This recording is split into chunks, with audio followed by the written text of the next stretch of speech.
Olá, hoje é dia 8 de outubro de 2015 e essa é a 63ª edição do Ainda Sem Nome, o seu podcast predileto sobre comunicação digital. Direto do bunker da rede, mais precisamente do Estúdio 2, eu sou o Caio César. E daqui de São Paulo, diretamente da Luiz Carlos Berrini, eu sou o Felipe Men. Beleza, Caio? Beleza, cabeça. Hoje episódio mais do que especial, hein, cara? Hoje episódio mais que especial, desde a volta do Ainda Sem Nome, é o nosso primeiro episódio com convidados.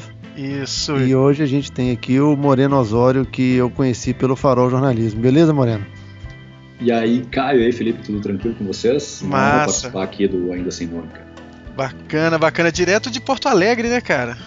Exato, direto de Porto Alegre, abaixo de uma chuva que não para desde as 4 da manhã, cara. Ó, te invejo muito, porque aqui em Belo Horizonte está um calorzinho, diminuiu nos últimos dias, mas ainda bem quente, sem sombra ou sem nenhuma previsão de chuva. Olha, eu diria que tu iria me invejar durante umas 2 ou 3 horas, assim, porque se eu te desse o clima de Porto Alegre aqui, era isso que ia durar a tua lua de mel com eles. Porque daqui a pouco, além de estar úmido para burro, daqui a pouco abre um sol aqui, agora tá 18, vai fazer 35, né, cara? E daí no outro dia tu tá gripado e, enfim.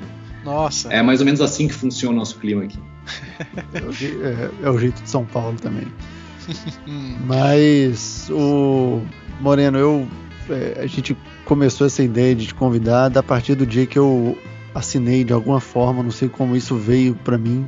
Ninguém sabe, cara, eu sempre pergunto e ninguém sabe. Cara, eu sei que foi alguém falando sobre produção de conteúdo sobre jornalismo, alguma coisa desse tipo, mas onde veio, por onde veio, não sei.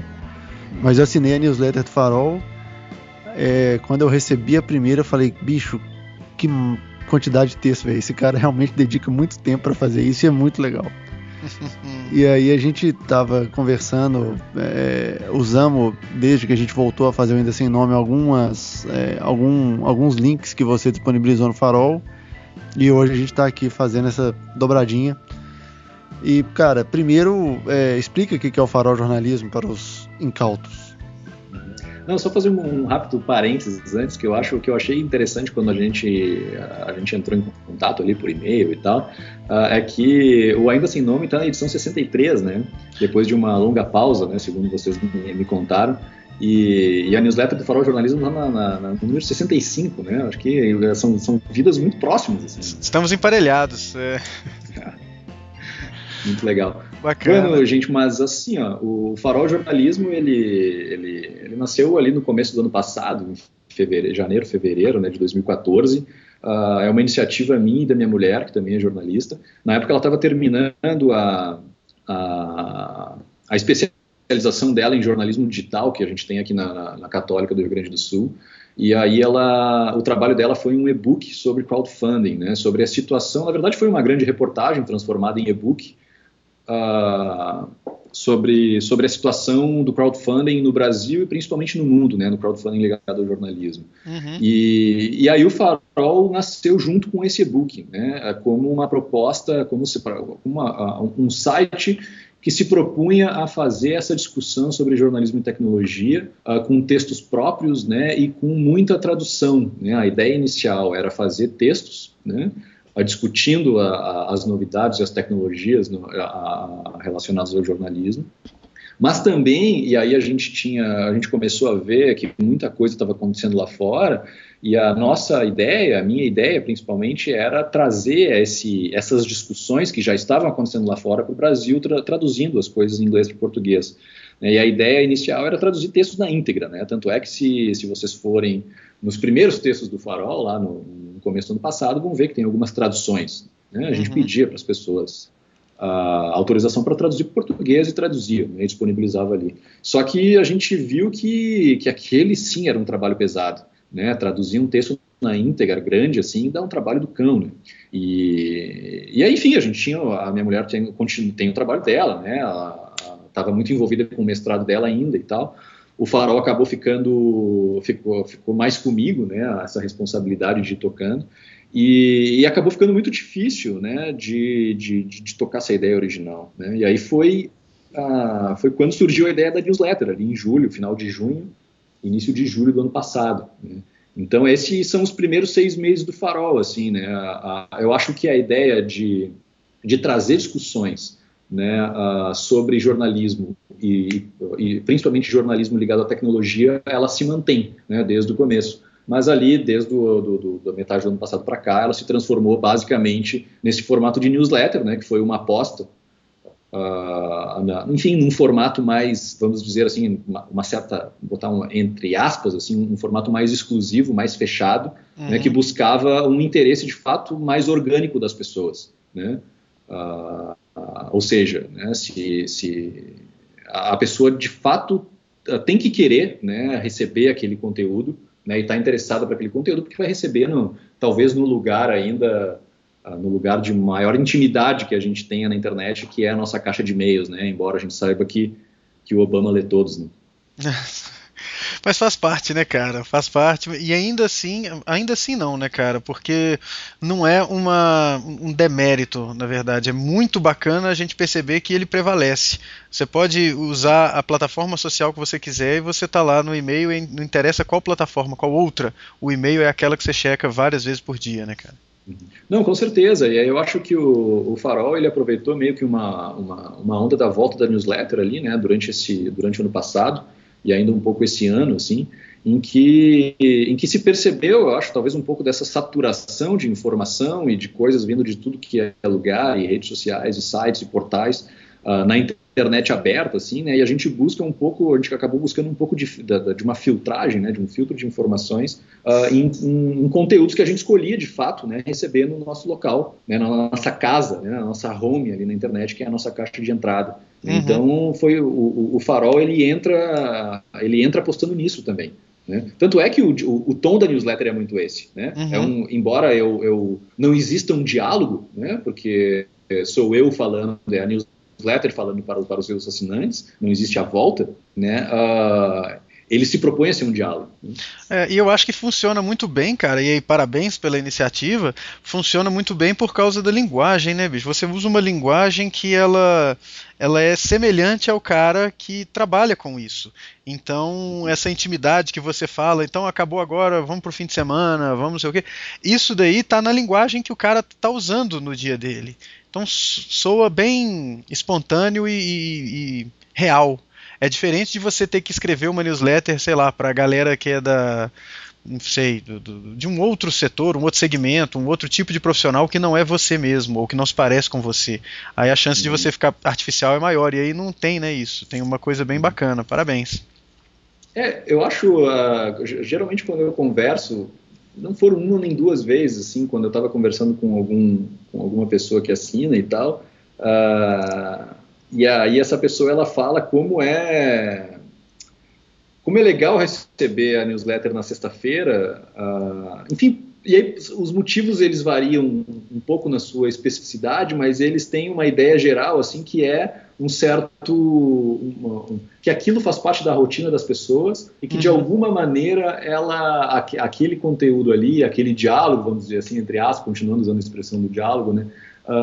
Aquele diálogo ali, existe uma certa intimidade com ele já, né?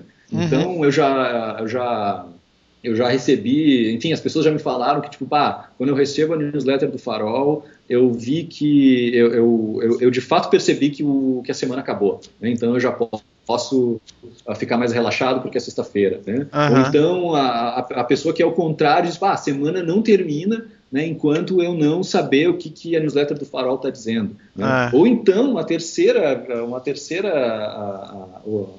a constatação assim, ainda tipo, eu estou treinando na academia, né, e eu estou lendo a newsletter do Farol, né? Isso para mim de alguma maneira é a cara do final da sexta-feira, né?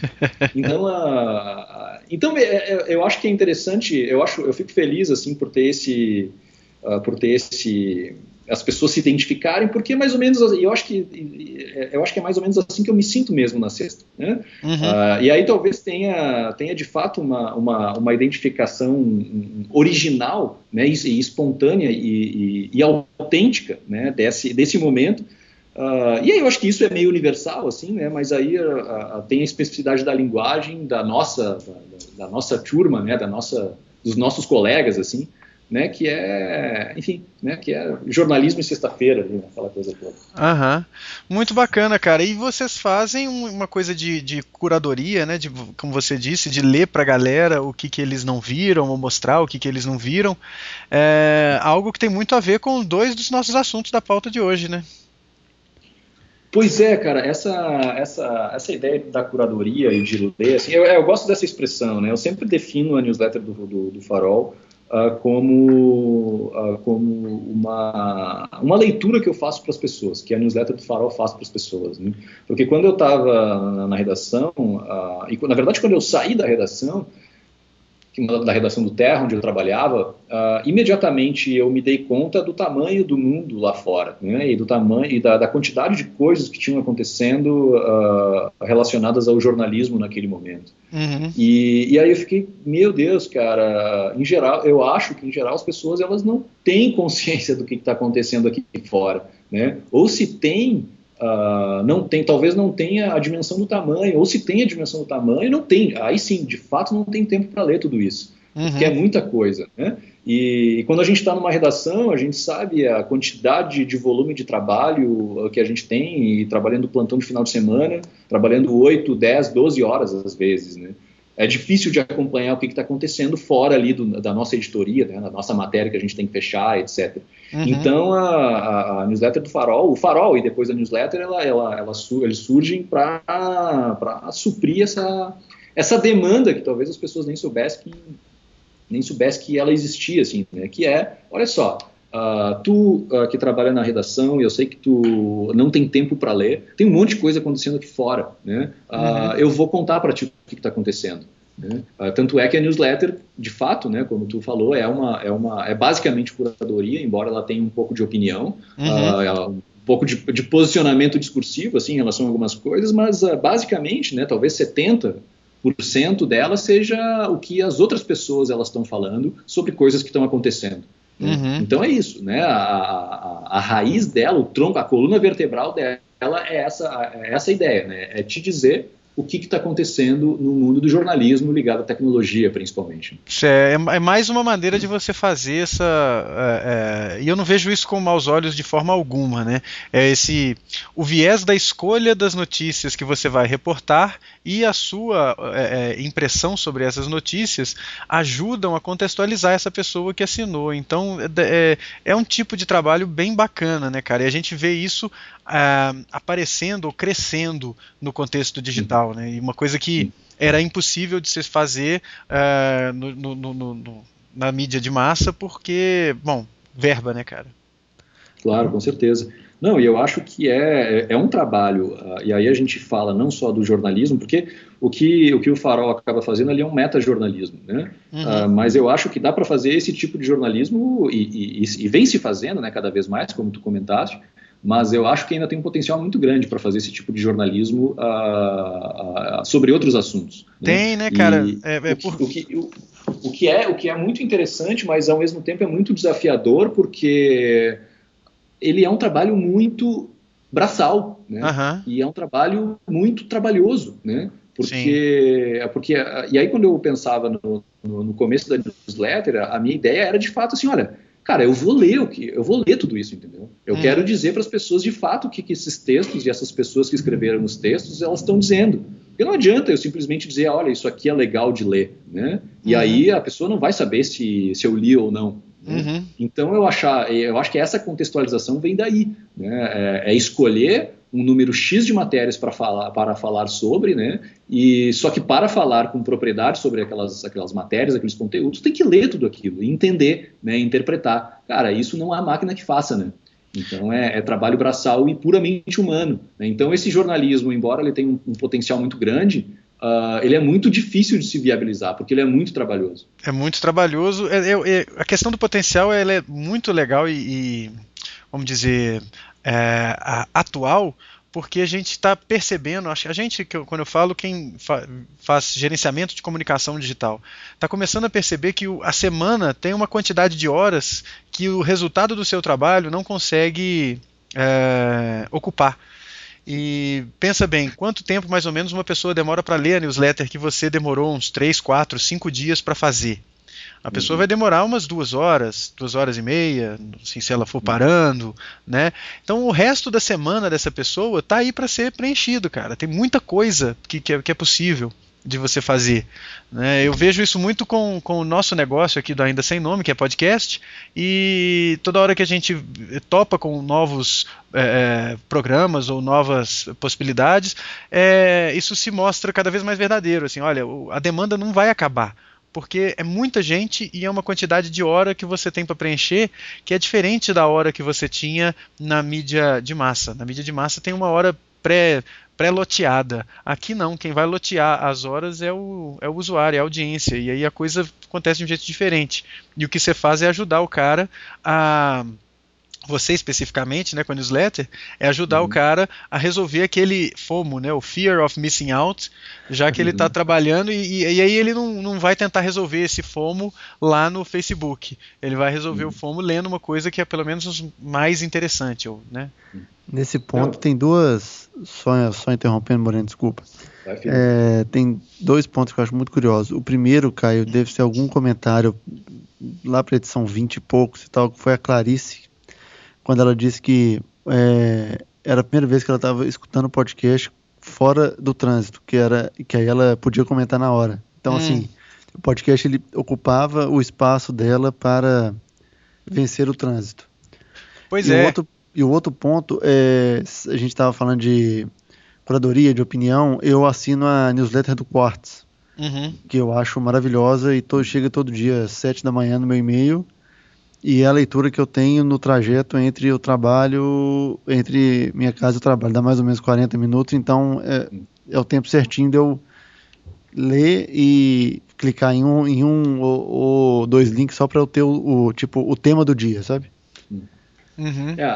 Só fazer um comentário, eu adoro também a newsletter do Quartz e é interessante também, geralmente eu acordo cedo e ela tá ali, né, essa história de tu trazer essas coisas pro teu cotidiano, né, e marcar as horas do dia, a passagem da vida, né, com determinados conteúdos, né, nesse caso. Ele também, né, esse conteúdo faz parte ali do meu dia às 7 da manhã, uma das primeiras coisas, um dos primeiros conteúdos que eu consumo, né, a newsletter do Quartz. E ela foi, junto com a newsletter do ON, né, que já terminou, foram as 2 grandes inspiradoras assim, para a newsletter do Farol, com certeza. São 2 grandes conteúdos. Inclusive a linguagem do Quartz é muito boa. É muito boa. O finalzinho, quando eles fazem, mandem críticas, comentários, e aí ele põe 2 temas da newsletter, né, tipo receitas para explodir foguetes, ou sei lá o que das quantas, para rai@qz.com. É incrível. E eu vejo não sei porque agora eu estou recebendo muito e-mail da Folha de São Paulo com notícia. Eu acho que começaram a entender que talvez voltar para a caixa de e-mail seja um jeito de você entregar notícia para as pessoas, né? Eu acho que sim, e o que aí a gente começa a ver também é uma certa saturação da newsletter, né? É uma coisa que de vez em quando eu penso, né? Será que a gente não vai voltar àquele estágio de meados da década de 2000 ali, quando a gente teve que cancelar todas as newsletters e todas as coisas que a gente assinava, porque já tinha muito lixo na nossa caixa de entrada e a gente não conseguia mais ver nada. Eu não sei se vocês enxergam aquele período, o fim daquele período, né, do primeiro ciclo da newsletter da mesma forma, mas às vezes eu tenho a impressão de que talvez a gente possa voltar a reviver esse ciclo. Como você falou, cara, são ciclos, e eu acho que o que está fazendo voltar é essa pegada mais de inbound, que o povo está adorando falar em inbound marketing e etc, estratégias de inbound, de trazer o cara de volta. Talvez vá ter uma saturação, mas eu acho que agora a galera está começando a ficar mais madura, então ao invés de cancelar todas, vão cancelando aquelas que são realmente ruins, e é aquele negócio, é difícil a gente não voltar ao conteúdo é rei, né, bicho? O content is king. O que vai fazer você continuar chegando na caixa de entrada do cara é a sua relevância, e enfim, isso me deixa um pouco vamos dizer, não comprando completamente o argumento do Ben Evans no texto dele sobre distribuição de conteúdo, que é uma parte da nossa pauta aqui, quando ele fala o problema é a distribuição, a questão é a distribuição. O bom de plataformas como o Medium, que ele reflete lá, é a questão da distribuição, que é mais fácil você chegar às pessoas. Mas poxa, você vence um problema de distribuição aí com o Farol, com a newsletter, né, cara? Mas tu não acha, Caio, desculpa, não sei se eu te interrompi, mas ok, eu concordo que o conteúdo é o rei, né? E sem um bom conteúdo, tu não vai conseguir chegar muito longe, ou o teu alcance vai ser limitado. Mas agora, aliando um bom conteúdo com uma boa distribuição, a gente não tem uma vantagem aí, ao invés de ficar simplesmente no nosso cercadinho? Eu acho que ganha bastante, cara, ganha muito. Mas colocando bem rapidamente, eu não vejo estar no Medium como uma estratégia tão melhor de distribuição quanto fazer um trabalho bem feito em outras plataformas sociais, levando o cara para o seu site. Entendeu? Num primeiro momento, né, eu vejo o Medium muito mais como uma solução rápida, de baixo custo, para alguém que quer colocar alguma coisa ali, do que uma coisa de vamos chegar a mais gente. Claro que tem aquela questão da experiência de leitura, que é, bom, para o Medium é muito interessante. Para o autor, nem tanto, porque ele cruza assuntos e sugere para o leitor uma leitura relacionada a aquilo que o autor acabou de te mostrar no texto dele. E não necessariamente seria para ali que você iria, né? Você poderia querer ler uma outra coisa daquele mesmo autor, mas a experiência visual, a navegação do Medium te leva para um outro esquema. Né? Então, para o Medium é fabuloso, te deixa lá mais tempo, te dá mais opção de leitura e tal, mas para o autor, por mais que você tenha a chance de aparecer no final do texto de outra pessoa, eu acho que você poderia ganhar mais de outra forma. Eu acho que essa desculpa, ela não me convence, mas eu tô meio Pedro de Lara aqui na bancada de jurados, sabe? Não, cara, tinha um dos assuntos que a gente...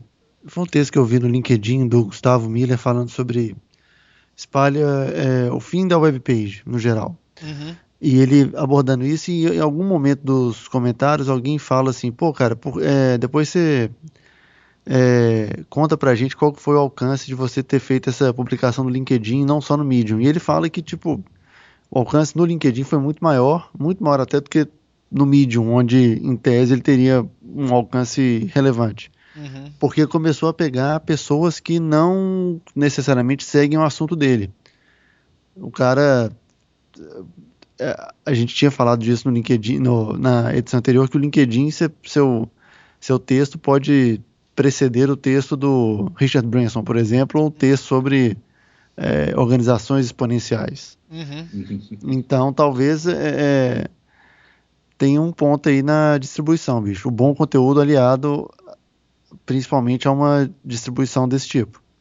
Pois é, eu acho que a questão de tu se espalhar por essas plataformas, né, seja o LinkedIn, Medium ou outros tipos de rede, ele sempre te dá a possibilidade, né, de encontrar pessoas que possam ter interesse pelo teu conteúdo que não te encontrariam, né, de outra forma, ou que demorariam muito mais para te encontrar. Isso eu acho que implica esse tipo de alcance que a gente eventualmente consegue com essas grandes plataformas de distribuição. Ela parece sim que ela tira um pouco da autenticidade da busca orgânica por aquele conteúdo que ele em tese interessante. Né, no sentido de que, por exemplo, a newsletter do Farol, ela se propôs desde o começo a ter um alcance limitado, né? Não só porque ela estava fora de uma grande plataforma, mas principalmente porque ela estava dentro do e-mail das pessoas, né? Então ela não tinha a capacidade de distribuição dela forward, né, das pessoas, num primeiro momento. E isso era, naquele momento ali, era proposital, ainda é proposital, porque a ideia dela, né, que eu tinha em relação a ela, era que as pessoas que estivessem lendo e que tivessem acesso àquele conteúdo realmente quisessem, né, tivessem um interesse de fato orgânico por aquele conteúdo. Sejam porque eu falei, né, ou seja porque algum amigo que já assinava a newsletter ou alguém que essa pessoa confia muito falou da newsletter em algum outro ambiente, em algum outro contexto. Então, eu acho que ali, talvez, nesse tipo de alcance, nesse tipo de distribuição, tenha um nível de organicidade maior do que nas outras, né? Mas também eu perco muitas pessoas que talvez se interessassem pela newsletter, porque aquele amigo que assina ainda não falou sobre ela, né? Ou ele não, enfim, né, ele não teve a oportunidade de conhecer. Talvez por estar num canal de distribuição tão limitado, eu esteja privando as pessoas de conhecerem a newsletter do Farol. Então, acho que tem um ponto aí, quando a gente opta por um controle e uma autonomia maior em relação ao processo de distribuição. É claro que eu peguei a newsletter do Farol porque é muito fácil eu falar sobre ela, mas eu acho que a gente pode aplicar essa ideia, esse raciocínio em relação a um blog e outras plataformas de distribuição, né, relacionadas a outras plataformas de distribuição como o Medium. De qualquer forma, você relata também o que você colocou na newsletter, você coloca também no site do Farol. Né? Então, se a pessoa, eventualmente um paraquedista, e cai na coisa, ele pode assinar. Né? Então, ele vê pelo menos do que é o assunto, né? Sim, o site do Farol ele serviu como um repositório público, né, para mim. Como o site do Farol ele acabou sendo deixado de lado um pouco, né, como eu falei ali no início da trajetória do Farol, eu decidi também manter um arquivo público, também como uma maneira de controlar meu próprio conteúdo, né, já que o domínio, o servidor do Farol sou eu que pago, né, então eu tenho, em tese, né, o domínio total sobre aquele conteúdo. Eu decidi transformar aquilo ali num arquivo que serve eu tiro simplesmente também o conteúdo do servidor da newsletter, né, que envia as newsletters, coloco ele para outro lugar, né, e ao mesmo tempo eu deixo ele público na internet para as pessoas acharem ele por meio da busca, por exemplo. Né?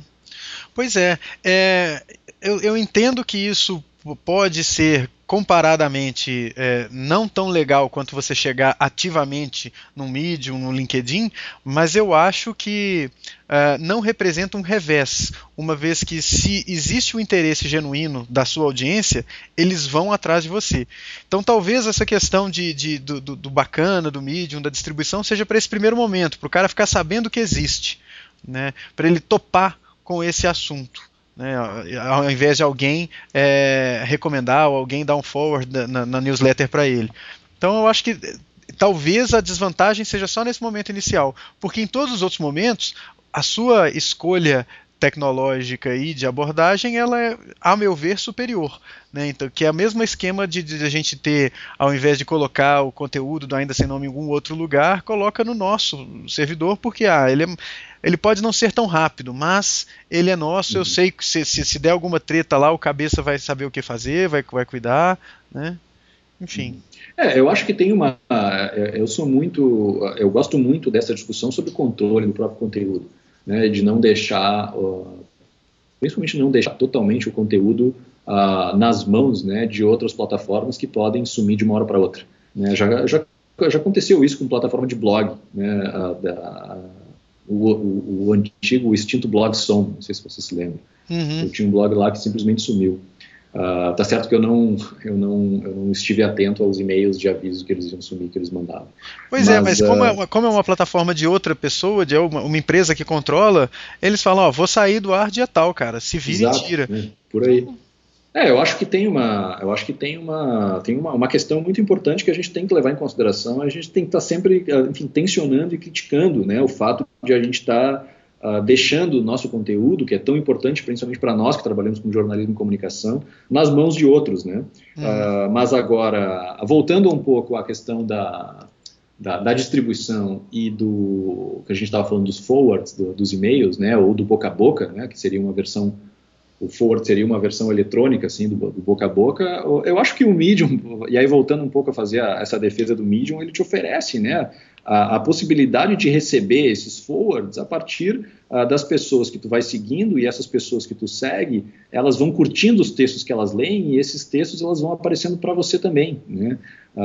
Seja na própria home do Medium ali, quando a gente entra, ou nos e-mails, né, que a gente recebe das newsletters dele, que a gente pode configurar lá para receber semanalmente, diariamente, etc. Então, o meu consumo de conteúdos no Medium ele é feito basicamente a partir de pitacos, né, de forwards, de indicações, né, ou de curtir ali naqueles coraçõezinhos, que as pessoas que eu já sigo estão dando, né, estão oferecendo. Então eu acho que isso é interessante também. Eu acho que a gente não pode ignorar essa facilidade que uma ferramenta e uma plataforma como essa oferece. Né? Só que por outro lado, cara, tem uma coisa que é semelhante a é uma preocupação minha, que é assim, nada, é o meu medo do IC, né? O IC é um negócio que acaba com muita coisa, mas olha só, vai que a comunidade do Medium, de produtores de conteúdo, fique muito grande, e aí as seleções para as recomendações, que é justamente a questão da distribuição, começa a ficar de um jeito que é ruim para quem consome, para quem produz, mas ótimo para quem é o dono da plataforma, que aí eles podem adotar a mesma lógica de distribuição do Facebook, que é, eu vou mostrar o seu texto para essa parcela aqui, cara, mas se você quiser que seu texto apareça para mais gente, por favor, pague-me. E talvez isso, eu não sei, cara, ficar na possibilidade disso não é a coisa mais confortável para mim, sabe? Ficar investindo num conteúdo, numa plataforma, e isso pode vir a acontecer. Nada impede que isso aconteça, né? De fato, eu entendo e compartilho da sua preocupação e até determinado ponto, assim, né? Mas eu acho que a gente tem que, de alguma maneira, conviver com essa preocupação, né? Tensionar essa preocupação, né? E ter sempre, talvez, esse tipo de crítica na ponta da língua, né? Quando as coisas elas vão acontecendo ou eventualmente nos sendo impostas, né? Então eu acho que é por aí, não? Acho que é por aí, sim. Né? Mas eu acho que a gente tem que saber se relacionar, tem que saber conviver e saber utilizar essas plataformas. Aí no caso do Medium, agora de ontem para hoje teve uma e aí tu estava dando o exemplo do Facebook, né? O caso do Medium ele parece estar funcionando, né? A sua trajetória histórica, assim, da mesma maneira, um modelo de distribuição muito parecido com o do Twitter, né? Visto que o Evan Williams ele também fundou o Twitter.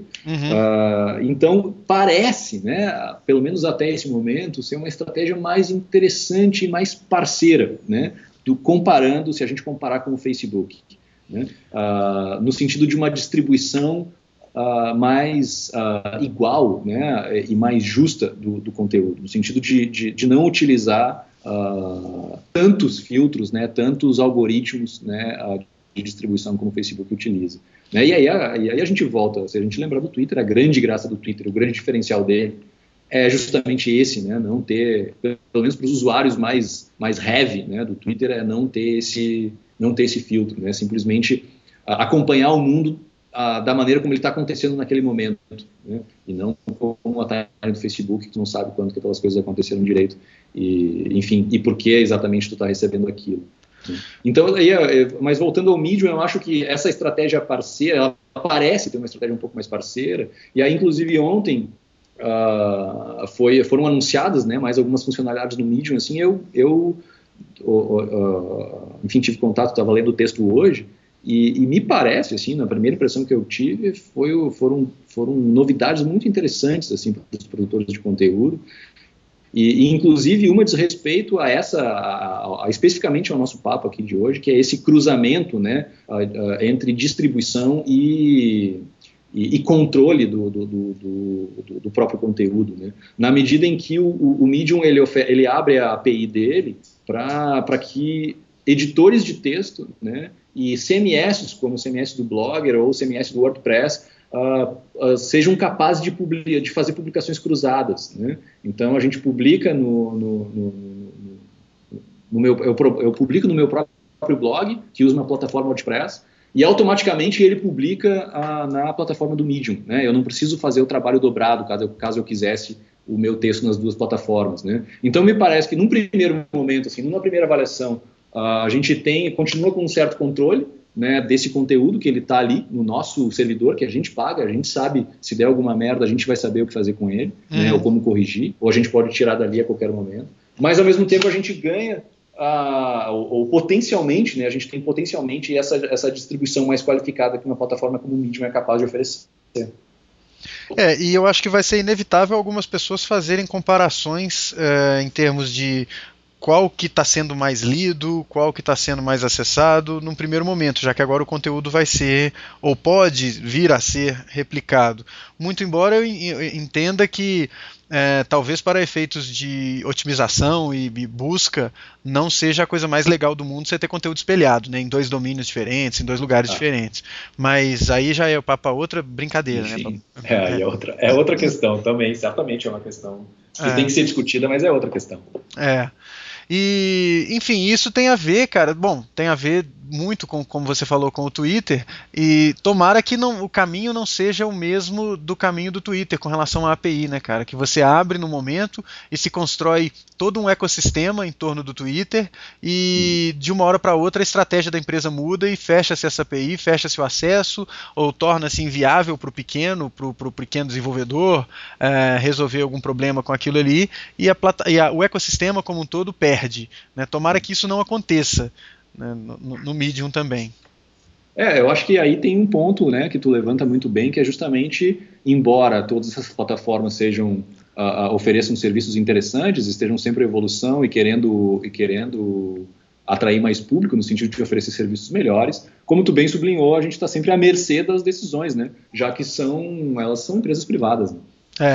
E todos esses assuntos que a gente está falando aqui, para você que está ouvindo, eles vão estar linkados devidamente nas notas desse episódio, e vai ser muito bacana se você que está ouvindo aí tiver alguma coisa para comentar, que entre lá no aindasemno.me e leia tudo e comente, dê os seus 2 centavos sobre esses assuntos que a gente está falando aí.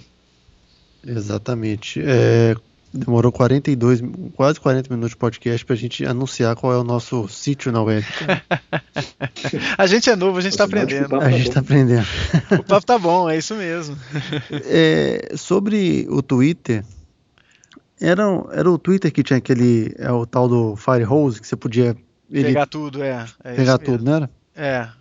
E aí, de uma hora para outra, quer dizer, não foi bem de uma hora para outra, mas eles decidiram não dar mais acesso a isso aí via API, a não ser se você pagasse muito, e um monte de empresa quebrou por causa disso. E as mudanças demoraram muito a vir, né, cara? Eu acho que tem uma coisa a ver, quem não lê aquele livro Hatching Twitter, ele mostra que, talvez, desde aquela época, isso coincide muito com a minha entrada no doutorado, isso foi o quê? 2009, 2000 e por aí? Quando a minha intenção era justamente pesquisar o ecossistema de empresas que orbitavam em torno do Twitter. Ainda bem que essa proposta foi bombada lá pela banca que me selecionou para entrar no doutorado, porque no meio do curso eu teria problemas, porque aí foi fechada a API e um monte de coisa zincou. Mas espero que isso, se a gente lê aquele Hatching Twitter, você vai ver que essa mudança com o Moments que apareceu agora, que foi a primeira grande mudança desde a fundação do Twitter, tem muito a ver com essa alternância das cadeiras lá da direção dessa empresa, né, cara? A gente tem que sempre cabreiro com relação a isso. E o Moments parece ser interessante, né, gente? O que vocês acharam aí da proposta do Twitter Moments? Olha, posso falar, Felipe? Manda ver, cara, manda ver. Por favor.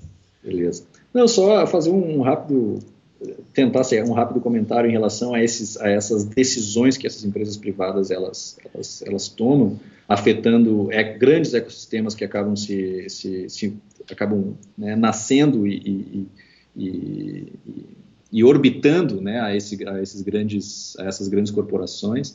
E se a gente pensar um pouco no caso da comunicação e do jornalismo, a gente vê essas grandes empresas, essas grandes corporações, essas grandes plataformas, elas assumirem naturalmente, né, um caráter público, cuja a sua atuação tem uma importância pública muito grande.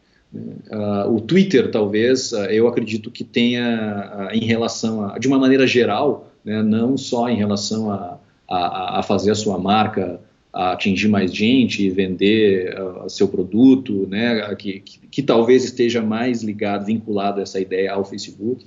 O Twitter tem um caráter de termômetro, né, do que está acontecendo no mundo muito mais efetivo, né, é a marca dele, é a característica dele. E isso faz com que seja atribuído a ele, naturalmente, uma importância pública muito grande.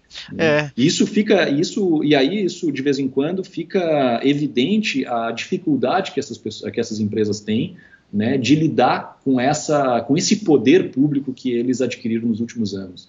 Né, a dificuldade do Twitter de lidar, e do Facebook também, né, de lidar com questões editoriais, por exemplo, de censura, né, em episódios recentes aí ligados ao terrorismo, por exemplo, talvez seja um dos exemplos mais evidentes nesse caso. Né, mas eu acho que quando tu fala, Caio, né, da questão da API, quando vocês comentam da questão da API, que eles simplesmente decidem mudar o que estava acontecendo até então, simplesmente porque, não sei exatamente quais foram os motivos, né, mas simplesmente mudar, e aí desmorona todo um ecossistema que está orbitando em torno deles, assim, é complicado, né, porque são decisões privadas que afetam o público. Né, a empresa precisa dar lucro, né, cara, então eu acho que eles pensaram nisso. Tem uma discussão muito interessante aí, né, do caráter público dessas empresas, né, que não são públicas, elas têm um caráter público, mas elas são privadas, né, e aí de vez em quando a gente tem problemas, né.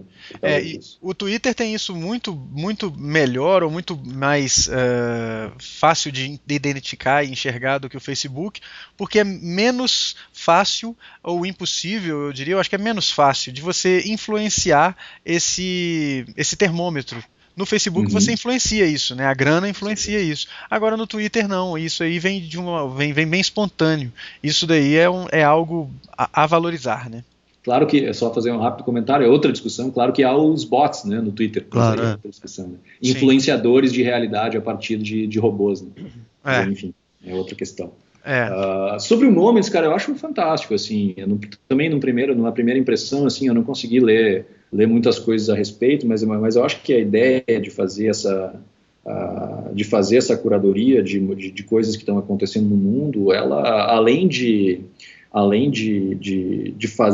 ser uma estratégia do Twitter para tornar a ferramenta mais atrativa para novos usuários ou usuários não tão avançados, né, no sentido de ter uma dedicação maior à ferramenta, ela parece muito interessante, assim, né, de oferecer de uma maneira mais fácil para os usuários em geral e aí para as organizações relacionadas à cobertura jornalística ou à comunicação, esses fatos, né, quaisquer que sejam. Agora, também levantam discussões que são relevantes, assim, né, a respeito do viés, né, porque a partir do momento em que o Twitter decide, ele próprio, fazer a sua própria curadoria de tweets, né, de fatos importantes que estão acontecendo no mundo, existe aí claramente um viés editorial. Né?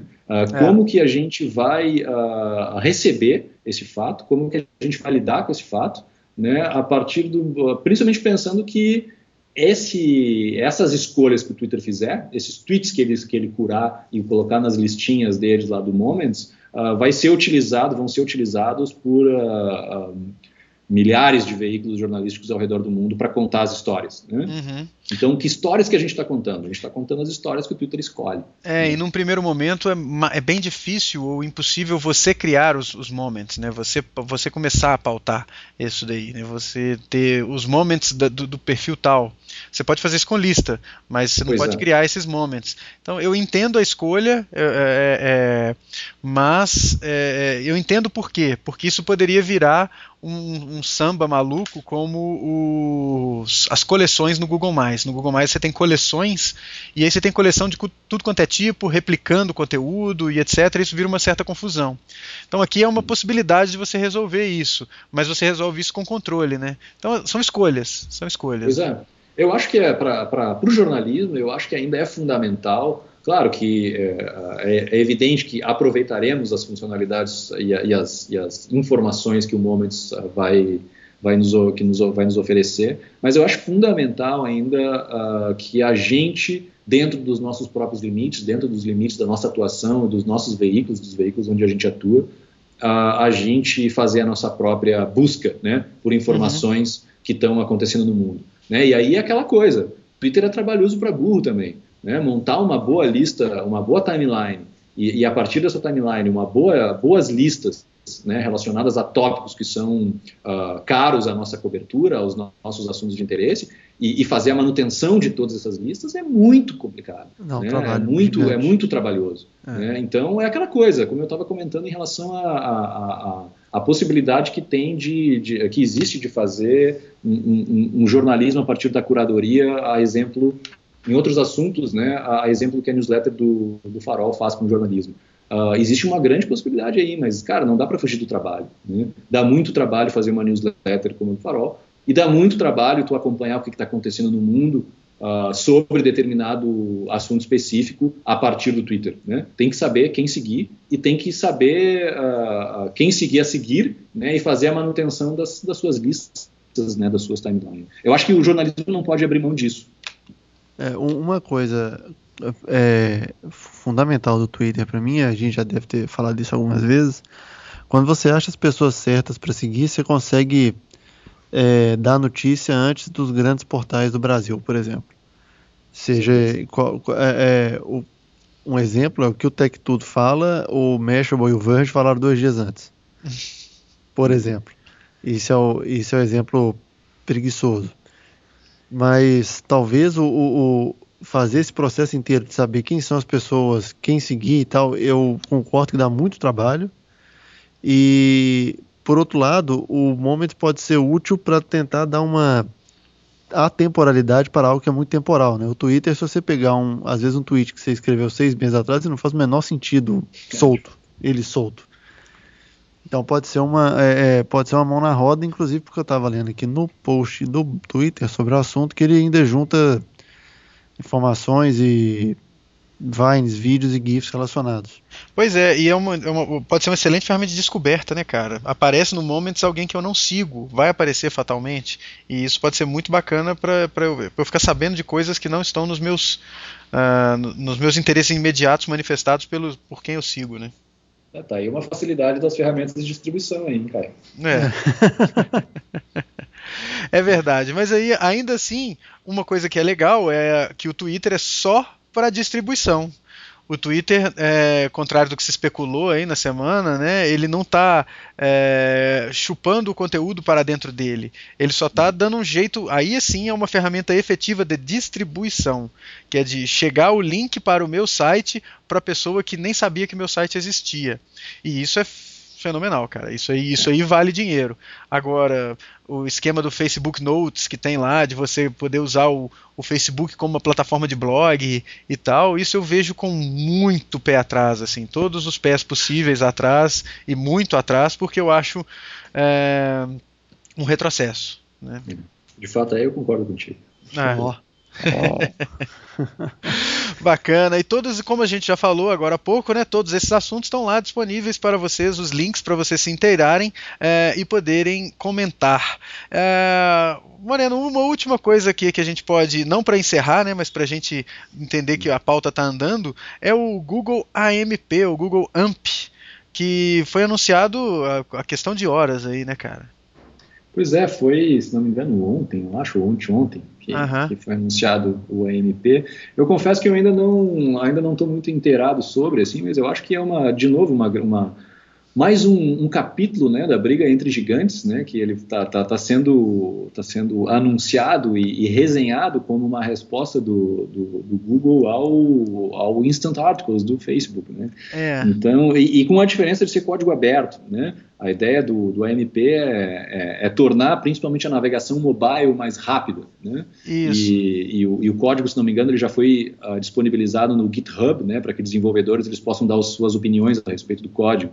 Então, embora isso não vá entrar no ar, né, em funcionamento imediatamente agora, parece que é só ano que vem, parece ser uma estratégia e um passo, né, interessante do Google. Pois é, uma jogada bem bacana. Não sei se é interessante para a gente, mas pelo menos para essa briga dos grandes, né, é mais um golpe. Eu acho que esse fato, cara, de ser uma plataforma, pelo menos pelo que eu li também, dele ser, na verdade, um conjunto de instruções que você pode adotar no seu site para transformá-lo compatível a esse carregamento muito rápido, que vai facilitar a vida de quem lê a notícia. Então qualquer um pode fazer isso e implementar isso. Então o carregamento fica rápido e tal, e a distribuição pode passar ou não pelos servidores do Google. Comercialmente isso é interessante, muito interessante para o Google, porque ele pode depois associar ou te fazer uma cantada e falar: Moreno, seu conteúdo aqui está muito bacana e tal, você não quer colocar AdSense não?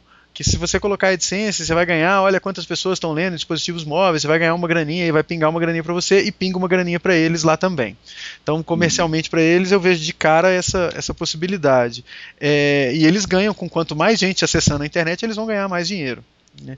Então, eu acho que parece um pouquinho mais interessante por causa da questão de, a princípio, qualquer um pode entrar na brincadeira, pode entrar na roda. Não ser uma coisa de publishers escolhidos, pode ser uma coisa mais de qualquer um. E resta saber se vai ter alguma ferramenta agregadora desse conteúdo para fazer essa curadoria automática ou via ser humano, né?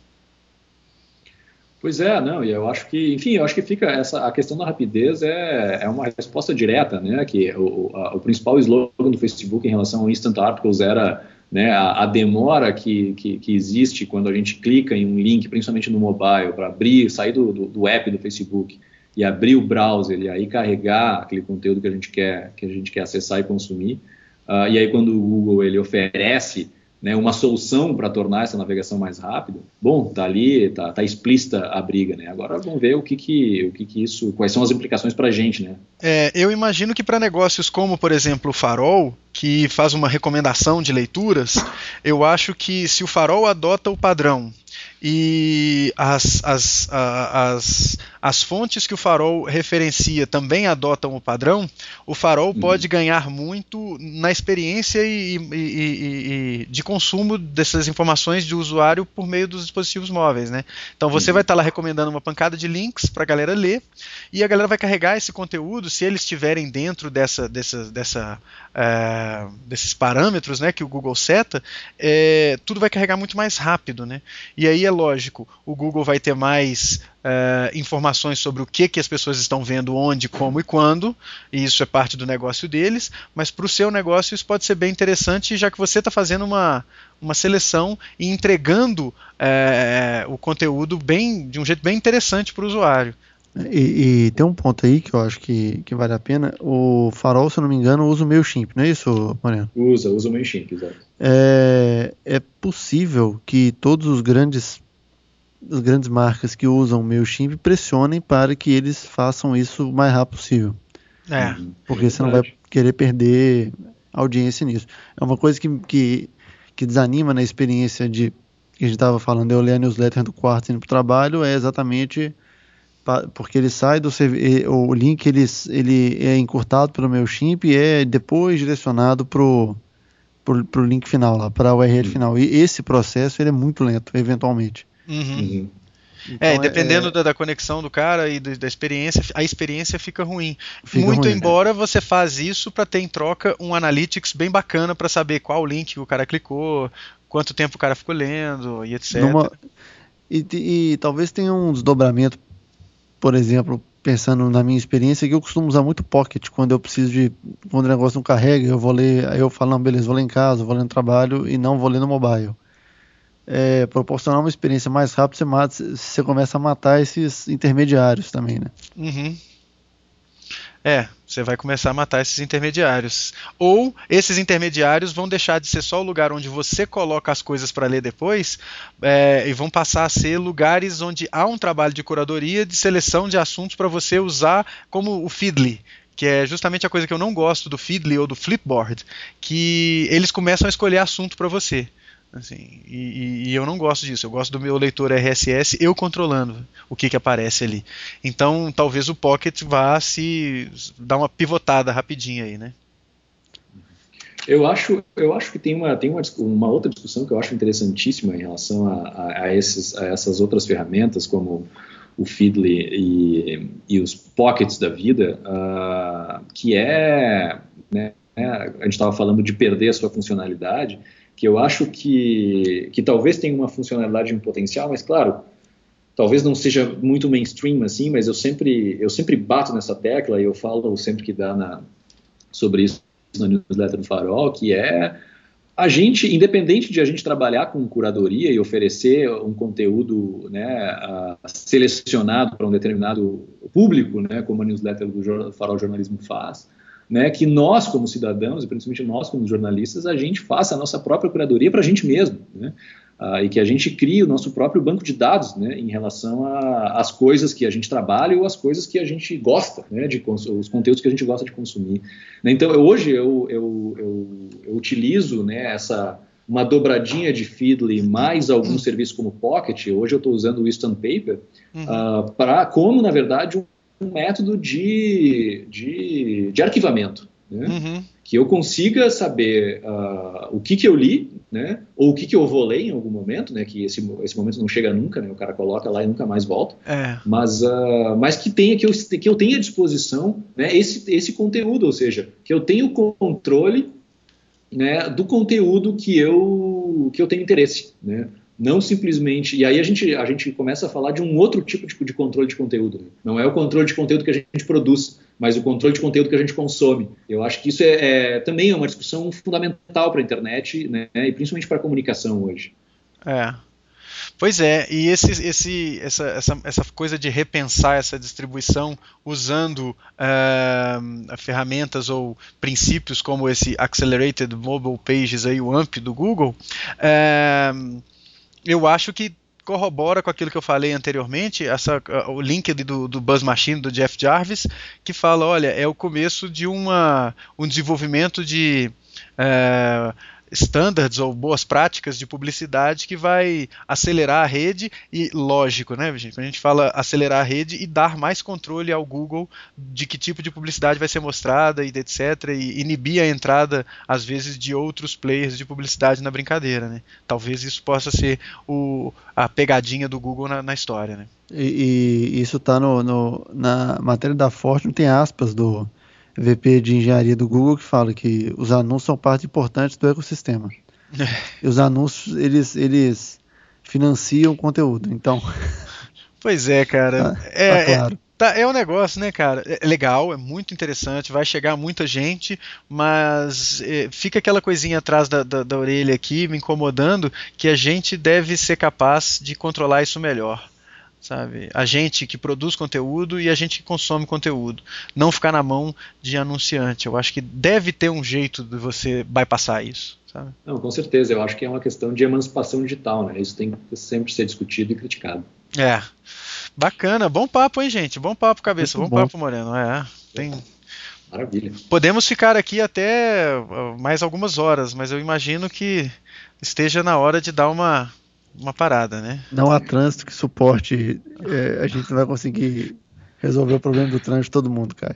Talvez isso aí, essa fala aí já dá para o cara escutar na viagem dele do trem-bala que liga Rio a São Paulo, né? Exatamente. É isso aí. Estarei sempre à disposição de vocês aí, cara. A gente viu que o assunto ele é infinito, né? Ele é infinito e tem uma outra... quando você estava falando sobre... explicar as coisas, eu queria depois, numa outra oportunidade, num outro episódio, a gente falar sobre o Vox, porque eles explicam muitas coisas e eu sou um grande fã do Vox e o jeito que o Vox faz as coisas.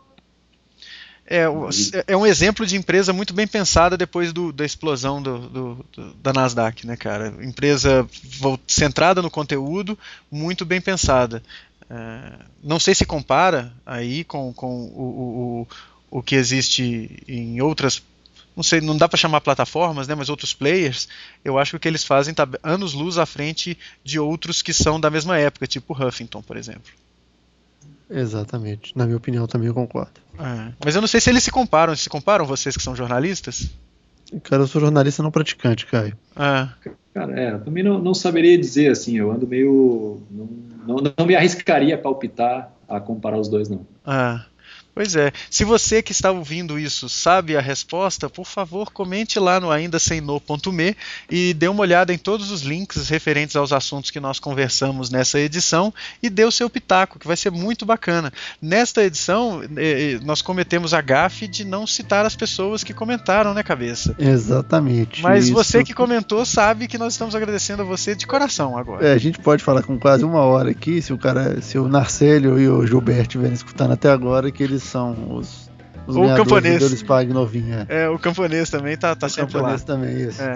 Mas é isso aí, gente. Então, poxa, foi um grande prazer, cara. Onde é que as pessoas podem assinar o Farol, Moreno? Cara, tem duas opções, assim, eu acho que talvez a mais fácil, né, seja entrar no Facebook, facebook.com/farol-jornalismo, né, ali logo abaixo daquela imagem de capa, tem alguns links ali que tem o link da assinatura da newsletter, né? E da mesma forma, na verdade, o farol-jornalismo.cc também tem um botãozinho bem em cima no topo da página para assinar a newsletter. Acho que são as duas opções disponíveis aí. Beleza, se você quer ficar bem informado sobre o que acontece no mundo do jornalismo digital, eu acho que é uma mais do que mandatória escolha aí, né? Tenta concordar, viu, cara? Eu não vou discordar, né? Bacana, então todo mundo indo lá. Vamos ver, hein, ô Moreno, depois você reporta quantos 3 usuários novos você ganhou por ter participado dessa edição do Ainda Sem Nome. Com certeza, cara, só não me façam ter que mudar o plano do MailChimp. Cara, todo mundo trabalha para aumentar o plano do MailChimp, esse é o problema. Mas tá certo, foi um grande prazer, cara, muito bacana. Gostaria de deixar mais alguma consideração, alguma coisa, algum jeito das pessoas entrarem em contato com você? Lá pelo Farol tem tudo, né? Não, cara, lá pelo Farol, pelo Face, enfim, né, não tem muito erro, os contatos lá estão bem especificados e bem claros em ambos os lugares. Uhum. Enfim, cara, agradeço muito a participação, foi uma honra, de fato, participar do Ainda Sem Nome, estou à disposição de vocês, podem contar comigo e com o Farol Jornalismo aí para conversar sobre jornalismo e futuras parcerias, aí, sobre qualquer que seja o assunto. Vamos que vamos, a recíproca é verdadeira, né, Cabeça? É isso aí, então se é para qualquer outro assunto, a gente vai falar sobre a morte do Carl, a sua petição para matar o Carl em Walking Dead. Por favor, já tá passando da hora. Beleza, bacana. Galera, foi um prazer. Eu, como não tô também nos meus domínios hoje, eu não tenho controle sobre o som externo, então... Mas tá certo, tá tudo tranquilo. Tá bom, então. Temos risadas e malas passando por aqui neste momento. Isso é bom. Você tá no aeroporto, Cabeça? Não, tô não. Quisera eu.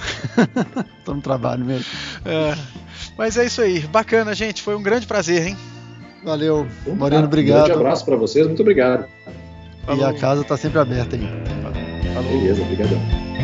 Um abraço. Valeu, até mais.